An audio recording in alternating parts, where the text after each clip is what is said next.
Shabbat Shalom, Umvorach Beshem Hashem, Naaseh Ve'Natzliach, Be'ezrat Hashem Yitbarach pour cette paracha de Vayechi qui clôture le livre de Bereshit, 12e paracha de ce livre Sefer HaYashar, ce qu'on appelle le livre de la droiture, là où nous avons appris de nos pères et des 12 tribus comment se comporter dans la vie, comment essayer d'arriver à réparer les erreurs commises et surtout comment arriver à la finalité. Yaakov nous quitte dans cette paracha, y compris Yosef à la fin de cette paracha, parce que est venu pour lui le temps de rendre l'âme. Il est en Égypte. Il est descendu dû à la famine, mais surtout aussi pour rencontrer son fils. Et entouré de tous ses enfants, les voyant tous sur le chemin de la Torah et des mitzvot, Yaakov réalise que c'est le plus grand bonheur d'un homme.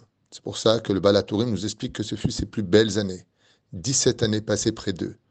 Vayechi, c'est la Gematria de 34, parce qu'il a passé 17 ans avec Yosef à étudier la Torah, pour nous apprendre que le plus grand bonheur d'un père, c'est d'étudier la Torah avec ses enfants, de les voir en tout cas aller étudier cette Torah, de les voir sur les chemins du judaïsme, de la tradition juive, qu'ils comprennent c'est quoi une halakha, comment respecter les fêtes, la cacheroute.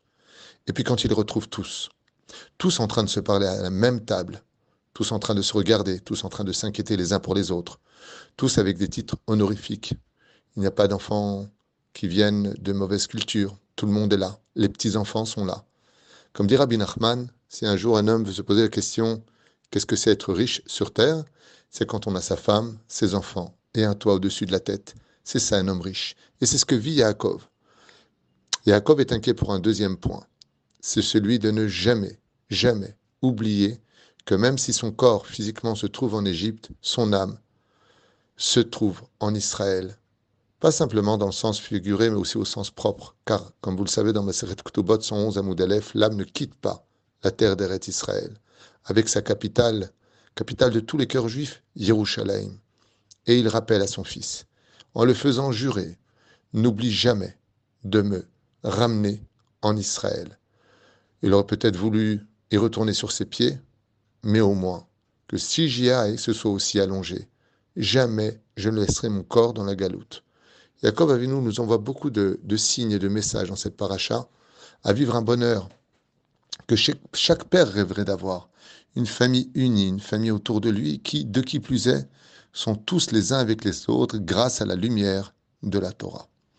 Mais un passage très surprenant vient nous apprendre qu'à la fin de la vie d'un homme, il se doit de bénir ses enfants.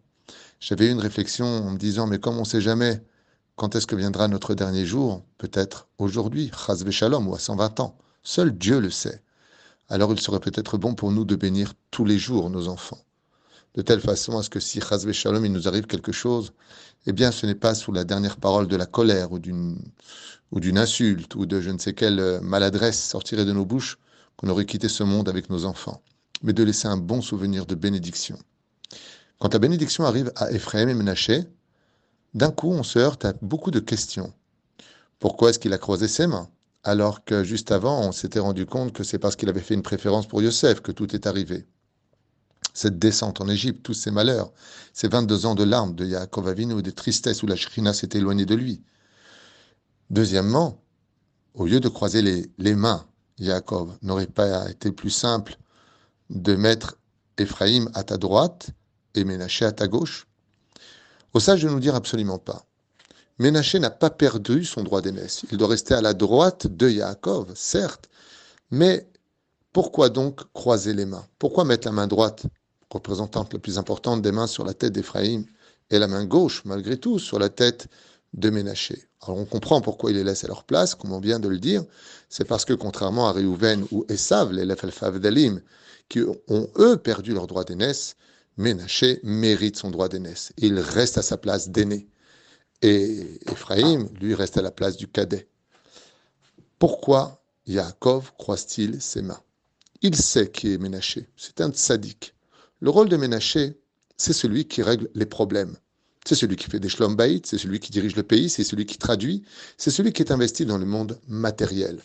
Car la fonction de Ménaché est d'élever la matérialité vers le monde spirituel, le monde de l'action. Tandis que Ephraïm, lui, paraîtrait plutôt être passif. C'est celui qui est assis toute la journée en train d'étudier la Torah. Et c'est d'ailleurs ce que nous disent les sages, pendant les 17 années passées en Égypte, eh bien, Yaakov étudiera la Torah avec Ephraïm à un très haut degré. Quand vient le moment de la bénédiction, Yaakov soupire et voilà qu'il croise ses bras. Yosef essaie de le rectifier, mais il lui dit Yadati, béni Yadati. Je sais qui est quoi et quoi. Je comprends très bien le rôle de Ménaché. Ménaché est un constructeur, Ménaché règle les problèmes. Mais n'oublie pas que ce que nous allons faire aujourd'hui aura des répercussions pour toutes les générations.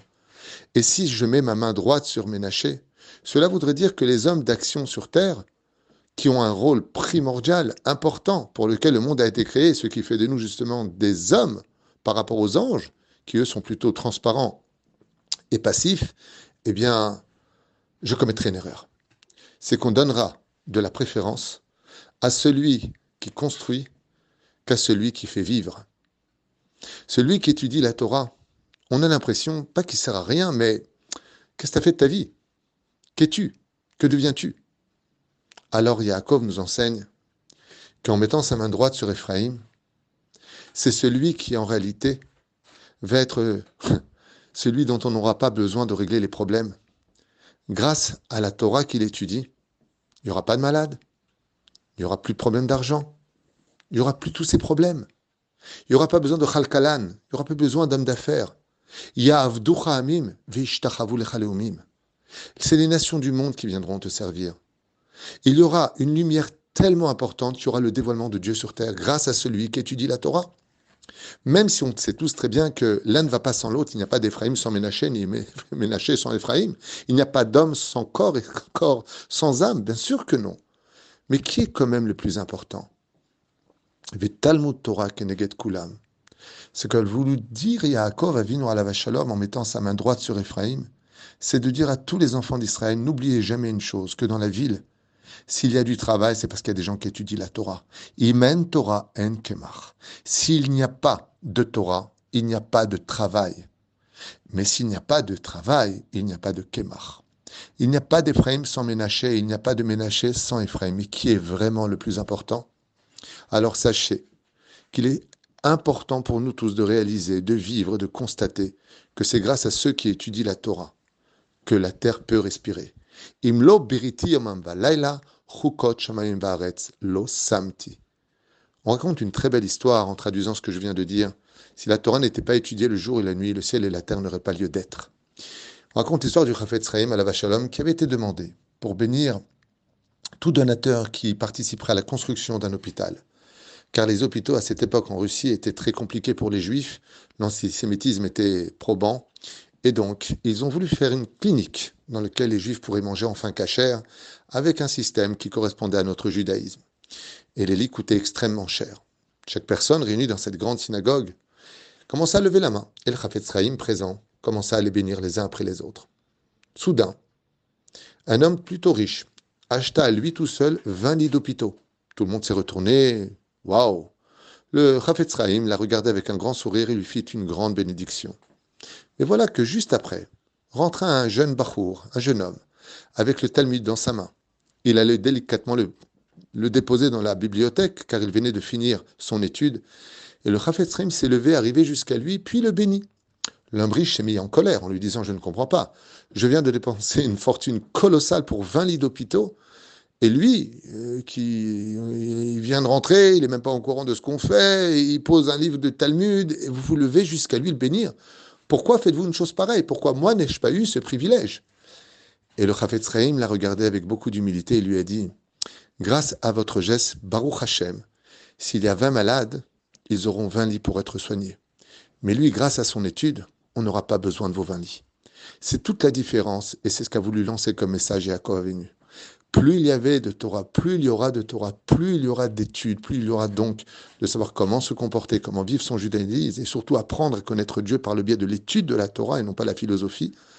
Et plus le monde, Bezrat Hashem, retrouvera le chemin du bonheur, de la lumière et de l'espoir. Car ça provoquera le dévoilement de Dieu. Et quand on a Dieu avec nous dévoilé, on n'a plus besoin de personne. Ceci étant, le chidouche d'Éphraïm que nous apprend ici Yaakov Avinu, à l'image de tous les grands tzadikim que nous connaissons ou que nous avons entendus ou lus dans les biographies, c'est que quand on a eu des problèmes, alors que le rabbi, par exemple, eh bien, n'a jamais été médecin dans sa vie, il n'a jamais été chalkalan, il n'a jamais travaillé à la bourse, comme Baba Saleh, comme le Rav Ovadia Yosef, comme le Rav Mordechai Eliyahu, comme le Rav Kadouri, tous les Gdolim, le Rav Steinman, le Rav Kanievski, tous ces grands n'ont fait qu'étudier la Torah toute leur vie durant. Et pour tous nos problèmes, c'est eux qu'on venait voir.